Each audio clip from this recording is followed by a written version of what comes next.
Pada akhirnya kejadian di Ambon dulu 99, apa yang terjadi? TNI akhirnya buka baju, polisi akhirnya buka baju, pakai baju sipil dan ikut bersama dengan umat Islam. Betul tidak? Pada akhirnya, ya. Nah, itu akan muncul kembali dengan izin Allah Subhanahu wa taala. Bagaimanapun banyak orang muslim di Polri itu, Bu. Ya, banyak orang muslim, dan sekarang ini tidak ada orang muslim yang ada di Polri yang hatinya tidak menjerit, tapi karena dia sedang terikat oleh sistem, dia harus patuh sami'na wa ta'na kepada atasan dia, tapi pada akhirnya nanti dia akan berpihak kepada siapa? Apalagi melihat NKRI betul-betul di ujung tanduk, Bu. Saya yakin, Bu, kayak di Syria sekarang.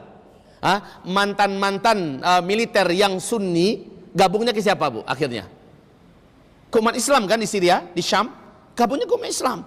Pada akhirnya akan seperti itu. Maka biiznillahi ta'ala kita tidak boleh terpancing, kita tidak boleh kebawa oleh emosi.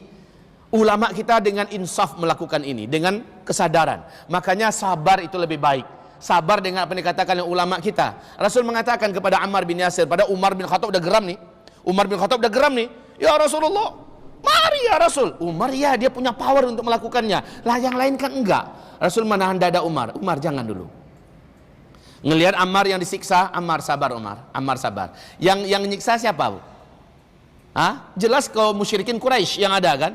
Disuruh sabar Ammar, Ammar sabar. Beginilah ulama kita mengatakan sabar, jangan membalas. Ini benar. Yang disarankan oleh ulama kita saat ini sudah benar, Bu. Kalau sempat Habib Rizik mengatakan serang istana umpamanya, sebab dia mengomandokan itu akan menyerang semua itu. Lalu chaos besar-besaran terjadi di Indonesia. Untungnya apa? Yang kita maksud tidak dapat. Si Ahok sendiri petenteng sambil tertawa melihat darah umat Islam bertumpah di mana-mana, ulama-ulama banyak terbunuh, ya. Dia sendiri masih ketawa-tawa sambil meminum minuman kerasnya bersama dengan jongos-jongosnya yang lain, ya kan? Kan begitu yang terjadi. Rugi kita. Maka dalam hal ini sekali lagi percayakan pada ulama. Kalau ulama mengatakan sabar, maka bersabarlah. Insya Allah ulama berangkat dan beramal dengan ilmu. Pikiran mereka bukan dari satu kepala, tapi dari ratusan kepala sekarang. Alhamdulillah. Bukan satu dua ulama lagi. Ulama se-Indonesia udah menyatu. Yang enggak menyatu itu siapa? Munafikun. Lihat ayat berikutnya, ayat ke-52. Ayat 52. Orang-orang munafik merapatnya ke siapa? Di sini merapat ke Yahudi dan Nasrani. Maka siapa-siapa pun kelompok yang merapatnya ke Yahudi dan Nasrani jelas munafikun. Dia adalah Nusran Wahid, dia adalah Syafi'i Ma'arif, yang orang Padang, malu-maluin kami aja orang Padang. Saya sebutkan enggak ada buaya itu, enggak ada buaya. Kenapa demikian? Maaf ini, beliau nggak ada kapasitasnya sedikit pun dalam masalah agama. Beliau backgroundnya juga background umum. Hanya dibuya-buyakan orang. Maaf ya Bapak Ibu, beliau orang Padang. Kami di Padang udah ngelempari beliau dengan telur busuk itu.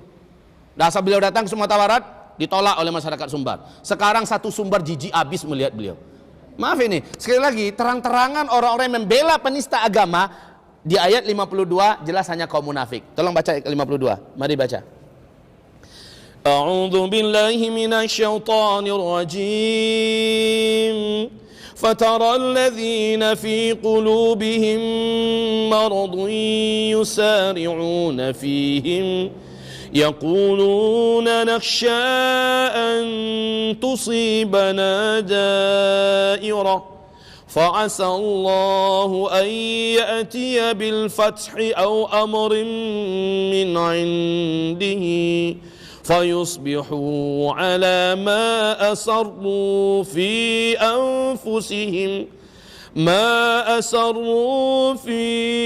أنفسهم نادمين Allahumma irhamna bil Quran. Lihat artinya. Setelah di atas ayat 51, Allah mengharamkan orang beriman. Jangan mengangkat orang Yahudi, Nasrani, orang-orang kafir sebagai wali. Allah haramkan. Ya, resikonya kalau masih berani ngangkat mereka sebagai wali, 1, 2 terjadi. Kemudian ayat yang ke-52, fatara, maka engkau akan melihat. Lihat tuh ayatnya, Pak. Fatara, maka engkau akan melihat. Alladzina fi qulubihim marad, orang-orang yang di dalam hati-hati mereka itu ada penyakit. Orang-orang yang berpenyakit hati di hatinya. Apa penyakit hatinya? Rakus dunia, gila jabatan, suka kehormatan, pokoknya yang berbau-bau duniawi. Orang-orang para penjilat, orang-orang yang memburu jabatan, memburu harta, engkau akan lihat mereka yusari'una fim, sangat cepat berpihak kepada Yahudi dan Nasrani. So, lihat. Ini yusari'una dari sara'a, yusari'u, ya. Kalau yusari'un, waw dan nun itu adalah lil jamaah. Mereka akan segera dengan cepat bergabung dengan Yahudi dan Nasrani, akan segera mengangkat. Maaf, siapa yang mengangkat Ahok, mencalonkan Ahok, ya, maka mereka orang-orang yang dalam hati mereka itu ada penyakit. Penyakit apa? Jelas, akidah mereka sangat lemah, iman mereka sangat rapuh. Kemudian di hati mereka itu diisi oleh dunia, dunia bertahta di hati mereka. Sementara Ahok dengan kekuatan yang ada di belakangnya menjanjikan dunia. Ini kalau kita larikan ke konteks keindonesiaan, ya. Nah, kaum muslimin yang kami muliakan, sebenarnya alhamdulillah sampai sekarang ini, alhamdulillah umat Islam masih terkontrol, ya. Dengan penistaan agama yang dilakukan, Al-Quran yang dilakukan oleh Ahok ini, ada nggak sekalipun saja umat Islam atas nama mainstream, ada nggak yang menistakan agama Kristen? Nggak ada kan? Memang Ahoknya sendiri, karena dari mulutnya keluar penistaan terhadap Al-Quran. Alhamdulillah, satu. Yang kedua, kaum muslimin yang kami muliakan, ada nggak lidah kita menghina-hina Injil? Nggak ada umat Islam menghina-hina Injil sampai sekarang, nggak ada, ya, nggak ada. Jadi kita tidak mengeneralisir, kita tidak mau terpancing oleh para provokator yang mencoba membenturkan umat Islam dengan kaum Nasrani, tidak. Bahkan ada nggak orang Islam di Indonesia ini, ya, secara mainstream maksud saya, baik para ulama-ulamanya yang menentang orang Cina menjadi pemimpin kita, ada nggak? Sebenarnya tidak ada, asal dia Muslim aja, kan begitu kan? Asal dia Muslim nggak ada masalah, orang Afrika pun nggak ada masalah, ya. Siapapun yang akan menjadi pemimpin Indonesia asal dia warga negara Republik Indonesia Muslim. Itu yang paling penting.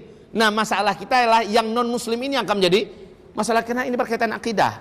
Kalau kita biarkan, Pak, kita dianggap tidak menjalankan perintah Allah, yaitu haramnya mengangkat orang kafir sebagai pemimpin. Ini masalahnya. Baik, lanjut. Jadi siapa tadi orang-orang yang cepat berpihak kepada Yahudi dan Nasrani? Siapa? Orang yang dalam hatinya ada penyakit. Ini ayat lah, ya. Ayatnya muhkamat, bukan mutasyabihat. Jelas, dibaca oleh siapapun langsung paham. Hanya orang-orang yang dalam hatinya ada penyakitlah yang akan segera mengangkat orang Yahudi atau orang Nasrani sebagai walinya. Habis ngomong di LC, ketawa-ketiwi sambil makan di meja makan bersama Ahok. Masya Allah. Mengatasnamakan cendekiawan Muslim, mengatasnamakan penasehat MUI, mengatasnamakan, waduh, Masya Allah. Udah jelas sekali, Pak. Dan Allah perlihatkan mereka satu persatu. Fala araftahum bisimahum, engkau benar-benar akan lihat mereka dengan cara-cara mereka bicara, dengan sikap-sikap mereka. Mereka pihaknya ke siapa? Begini mainstream umat Islam se-Indonesia tidak rela menuntut, ya, agar Ahok dikasus. Dia malah membela. Udah kelihatan nggak kemana mereka sebenarnya?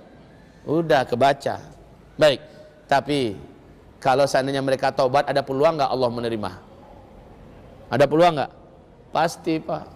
Selama nyawa belum nyampe di sini, Allah pasti akan menerima seberat apapun dosa yang dibuat orang itu. Selama matahari belum terbit dari sebelah barat, Allah masih mau terima, insya Allah Ta'ala.